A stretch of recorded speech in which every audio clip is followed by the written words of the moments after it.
Hi అండి. Welcome to my channel be with కిరణ్‌ని. ఈరోజు నా వెర్షన్ ఆఫ్ ఫిష్ ఫ్రై చేసి చూపిస్తానండి. ఇక్కడ నేను తీసుకున్న ఫిష్ వచ్చేసి మ్యాక్రెల్ అండి. మ్యాక్రెల్ ఎందుకు తీసుకున్నాను అంటే దీంట్లో ఒమేగా 3 ఫ్యాటీ యాసిడ్స్ ఎక్కువగా ఉంటాయండి.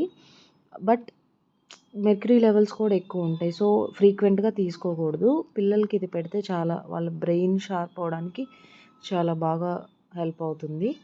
నేను ఫిష్ తీసుకున్నానండి. 4 ఫిష్ వచ్చినాయి హాఫ్ కేజీకి. క్లీన్ చేసేసుకున్నాను. నెక్స్ట్ ఇక్కడ మసాలా రెడీ చేసుకుంటున్నానండి. దానికోసం అల్లం వెల్లుల్లి పేస్ట్, కొద్దిగా పసుపు, కొద్దిగా గరం మసాలా, ధనియా పౌడర్, కొద్దిగా సాల్ట్, కారం, ఆయిల్ ఇవన్నీ వేసి బాగా మిక్స్ చేసుకుంటున్నానండి. ఇక్కడ నేను ఫిష్ ఫిష్ ఈ ఫిషే కాదండి మనం మామూలుగా వాడేది ఏ ఫిష్ అయినా తీసుకోవచ్చు ఫ్రైకి. కాకపోతే కొద్దిగా పెద్ద పీసులు ఉండేలా చూసుకోండి. ఇంకా అదంతా మిక్స్ చేసుకొని మనం ఫిష్‌కి అప్లై చేసుకోవడమేనండి. కొద్దిగా బాగా అట్లా మనం స్లిట్స్ పెట్టుకుంటే అది బాగా లోపలికి వెళ్ళి కొద్దిగా చేపకు పడుతుందండి. పట్టి కొద్దిగా టేస్టీగా ఉంటుంది.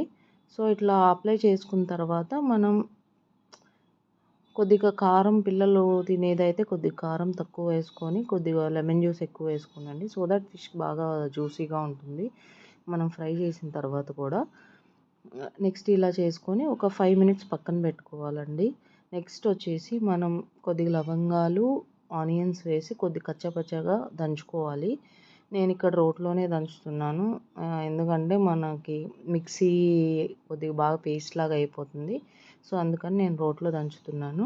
ఈ ఈ మిక్చర్ ఏదైతే ఉందో అది కూడా మనం ఫిష్‌కి పట్టిస్తే కొద్దిగా యాక్చువల్‌గా ఈ మ్యాక్రెల్ అనేది సీ ఫిష్ అండి. సీ ఫిష్ దానివల్ల స్మెల్ కొద్దిగా వస్తూ ఉంటుంది. అందుకని కొద్దిగా ఆనియన్ మనం వాష్ చేసేటప్పుడు చాలా జాగ్రత్తగా వాష్ చేసుకోవాలండి. కొద్దిగా మజ్జిగ, నిమ్మకాయ, పసుపు వేసి క్లీన్ చేసుకోవాలి. కొద్దిగా ఈ ఆనియన్స్ వేయటం వల్ల ఏంటంటే కొద్దిగా ఆ స్మెల్ కొద్దిగా మనకు తగ్గిస్తుంది. తినేటప్పుడు రాకుండా హెల్ప్ అవుతుంది. నెక్స్ట్ వచ్చేసి ఇక్కడ అరిటాకు తీసుకున్నానండి. అరిటాకు మనము స్లిట్స్‌లాగా కట్ చేసుకొని మనం ఫిష్ ఇప్పుడు అరిటాకులో పెట్టుకొని మనం ఫ్రై చేసుకోబోతున్నాము.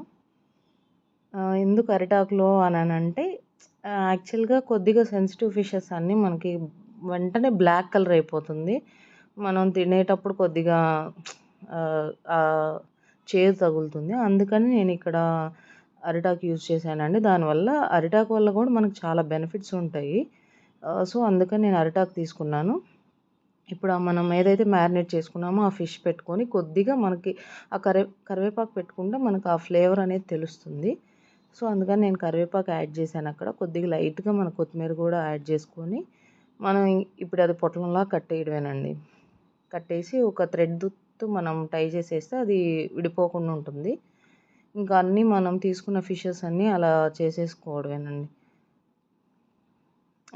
ఇలా అరిటాకే కాదండి మనకి అవైలబుల్‌గా ఉన్నాయి. కొద్దిగా బాదం ఆకు అట్లా మనం యూజ్ చేయొచ్చు. అరిటాకు ఏంటంటే మనం జనరల్‌గా దాంట్లో ఉండే న్యూట్రిషనల్ వాల్యూస్ కానీ ఏదైనా మనకి హెల్త్‌కి మంచిది కాబట్టి నేను అరిటాకు యూజ్ చేశాను.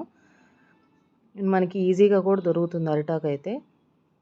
నెక్స్ట్ ఒక ఐరన్ ప్యాన్ పెట్టుకొని దాంట్లో కొద్దిగా ఆయిల్ ఎక్కువే వేసుకోవాలండి. ఎందుకంటే ఆ ఫిష్ ఫ్రై అవ్వాలంటే ఎక్కువ ఆయిల్ ఉండాలి. దాంట్లో అవి మనం పొట్లం కట్టినవి వేసేసానండి.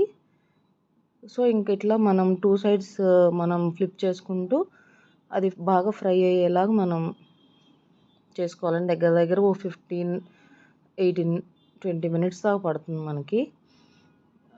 మనం ఇంకా అలా తీసినవి కొద్దిగా వేడి తగ్గాక మనము సర్వ్ చేసేసుకోవడమేనండి. నేనైతే ఇక్కడ పప్పుచారు పెట్టాను. పప్పుచారు విత్ ఫిష్ ఫ్రై.